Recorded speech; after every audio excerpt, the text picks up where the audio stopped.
know, before I go to the paper this morning, I think I found evidence of life on another planet, of alien life. And I'm not being funny about this. Have you seen Tomorrow's World recently? No. That new presenter they've got? Yeah. The little one? I've seen her, yeah. Come on, that is not from Earth. There is no way. The little, what, I think she's named Lindsay Farrow. No way is she an Earthling, man. OK, anyway, listen. Thank you, Denise. Not about it in the big paper review. Thank you very much, Denise. Thank you very much, Denise. Denise, come through. Come through. Read all about it. Read all about it in the big paper review. OK, Denise Van Outen, ladies and gentlemen. But I just love karaoke corner. I know, of course you love karaoke corner. If I had a kebab it's your and I spiritual could stand home. in that corner, I'd just stay there for the rest of my life. It's like church for you. Do you know what? I can hear a proper cry. Read all about it! Read all about In it! the big paper review. Thank you very much, Denise Van Outen. We're really doing human jingles, aren't we? Anyway, here's the mirror Curtis Stigers is holding now. This is Preza says the deal to reduce global warming collapsed because a French minister was too tired. Oh.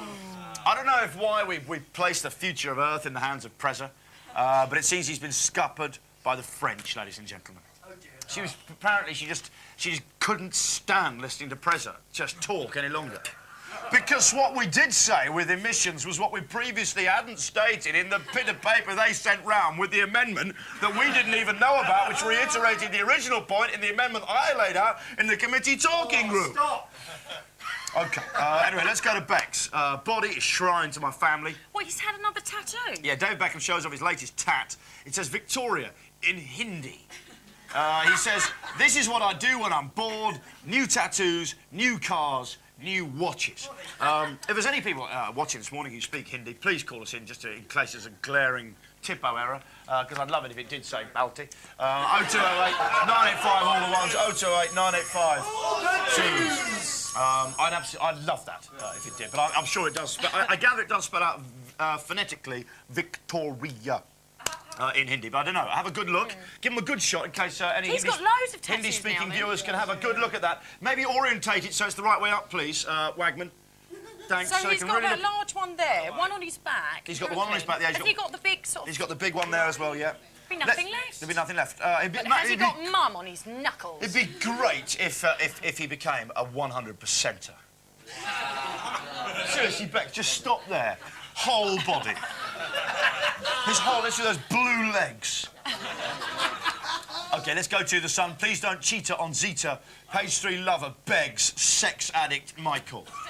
She literally... Who's this? Did he go out with a Page 3 girl? This is coming from the heart. Did he go out with a Page 3 girl? Yeah, he did. And I'll tell you what she says here, I don't know, you can't buy publicity like this. Former Page 3 stunner, and she's a stunner, let's not mess about. Jenny Strachan reveals that Michael Douglas was, quote, electric in bed. A quick shock. No. Making her former lover, apparently made her former lover, Jim Davidson's performance seem, quote, average. Imagine that, she makes Jim seem average, and he's a legendary swordsman. He's about the best we've got to offer in this country. He is. If there was an intergalactic sex-off, or an international sex-off, we would send Jim as our champ in Britain. And a cuddly door. And we'd send him head-to-head with Michael Douglas for a sex-off. And do you know what? He'd come across as average. It says here, she continues, it's not surprising he's addicted to sex. I bet any woman lucky enough to share his bed would say he's the biggest and best they've ever experienced.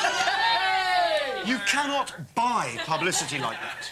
Doesn't matter how many shots you get in OK or Hello, you're not going to someone goes, he's the biggest and best lover I've ever had. They do crawl out of the woodwork, though, Fact. don't they? Yeah, they certainly do. Do you know what? I'm going to get in there, ladies and gentlemen. Yeah. Axe, smash, put them together, and what do you get? Demolition.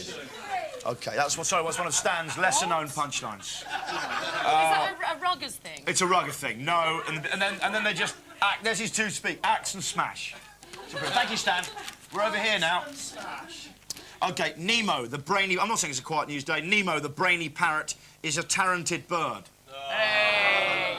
He could answer the questions on telly's Who Wants to Be a Millionaire. The amazing talking cockatoo is hooked on the smash hit ITV quiz show. He listens intently to Chris Tarrant's questions, then lets out a screech at the right answer. Wow!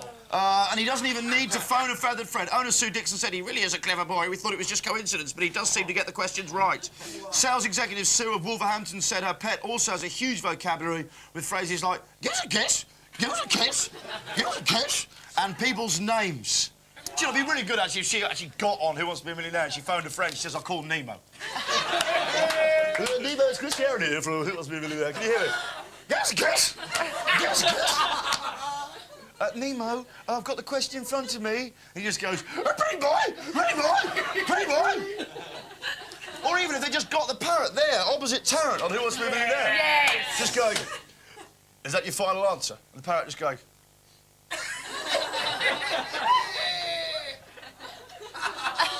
Is that your final answer? Give us a kiss! Give us a kiss! It even very psyched Tarrant out on the waiting game. For us, it'd be a great thing to see. I'm going to get in there even more. Dive right in. Yeah, I'm going to dive right in. Extraordinary scenes outside the trendy... Can you just back off a bit there, Denise? Extraordinary scenes outside the trendy K-bar. Getting too close to comfort. It was a bit close, yeah. I was feeling actual nip. Extraordinary scenes outside the... No, I mean the draft from outside. Extraordinary scenes outside the trendy K-bar this weekend. Trendy? K-bar. Odd name for a bar, that isn't it? K-bar. Can be quite confusing. I meet at the K-bar and your friend mishears you and think gay bar. To me, it's quite confusing, isn't it? Yeah. So you roll up, you're waiting for your friends, you're thinking, a lot of chaps in there tonight. Bit manly, this, isn't it? No, I'm all for a male drink up, but these fellas seem to be getting on very well, don't they? Busy toilet tonight? Johnny! What? There's nothing wrong with that. Oh, but you're all so... What? I'm not allowed to say how life is. Extraordinary scenes outside the trendy K-bar this weekend. That's not a gay bar, it's the K-bar. Glamour model Jordan all but crawled to her waiting taxi after downing one too many vodka balls. She threw up all over the ladies and passed out on the floor. Tell you what she crawled at, she just couldn't get them up. She's like that. She's like that, and just the weight of them. She's like... She just can't. She has to crawl up. It's dragging her down. Oh, Johnny, she's you probably look like absolutely sober. tortoise. And then, to get him up, it's... I don't know if you've seen the Olympics. You know when they do the clean and jerk? Yeah. She's like that. She has to get up like this.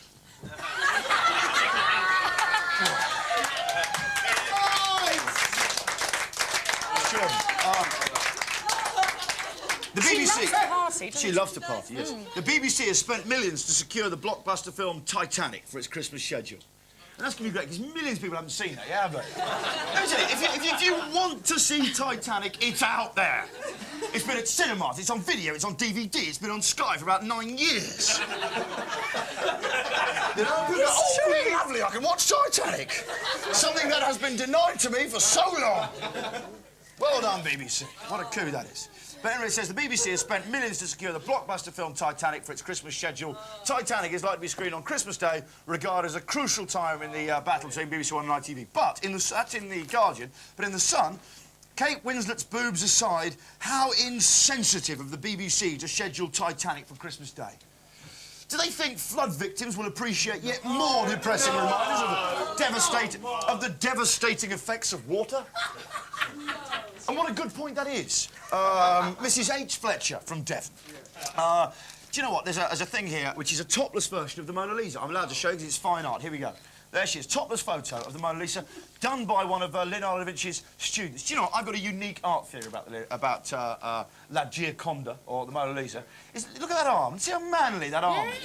Now, my point about the Mona Lisa is they've never managed to track down the woman it's based on. There's a lot of speculation. I'll tell you what I think. I think it's a rich bloke secretly like dressing up as a woman. And I think in a private audience... You're right. Because you see it's got that smile there. And what is it smiling at? It's smiling because the joke's on you for saying this is a really beautiful woman. I think he just had it really privately for his own titillation. He's just sitting there going, rather good, isn't it? Yes, there is a certain similarity. In fact, if we put a long wig on you, Yes, you could almost it would be me. the Mona Lisa. Well, this is what got me to thinking as I was sitting there in my Mona Lisa outfit at home. I'm just saying, but look, they've never found out the woman. It is, and most paintings you can kind of trace it to someone. They can't with this. I think, and I put it to you, the Mona Lisa was never a woman. It was a bloke. Wow. Dressed up as a woman. You're right. And this top of it's like an even bit... It was one of his students expanding the gags. Look, I've even put breasts on it. Look at that. They should superimpose the Mona Lisa's head onto Jordan's body. Yes. Wow. It's the perfect Mona Lisa. No, don't. That is a hardcore sight. Do you know what? I'm going to get straight into the pun down with the fun down here.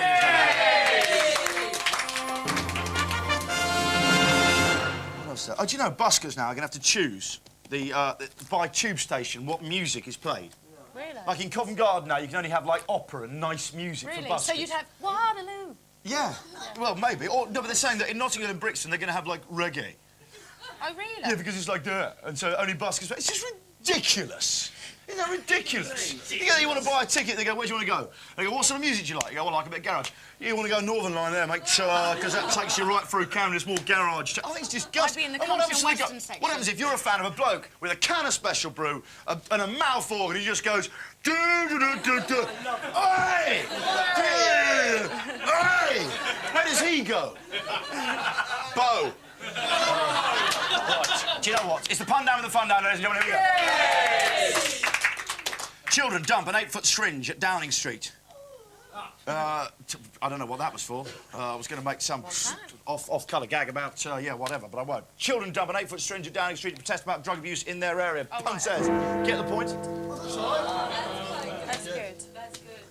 Oh, hang on a second. Wait a second. Can I just say as well, while I go in here, know the enemy. That is French beef. That is French beef right there. OK? That is French beef. Know it. Look at it. Don't buy it. Ban le boeuf. OK, sorry. Next pun. Dollar Star. David Van Dyke's on the show last week. Yes. Good friend of yours. He was sort of looking at you as being the new... You know what I mean? Wouldn't that be great? Yeah, it'd be marvellous. No, it really would. It really would work, wouldn't it? Yeah. It's certainly very effective at ending any career. Anyway, do you know what? Sex and drugs and... Oh, here's the pun. Pun says, sex and drugs and sausage rolls. You wouldn't want to sing with Donna, would you? I'd love to. Shooting star? Yeah. Karaoke corner. A parrot plays Who Wants to Be a Millionaire. I gave the story a bit of coverage. Here we go. Flown a friend. Ladies and gentlemen, those were the papers and puns.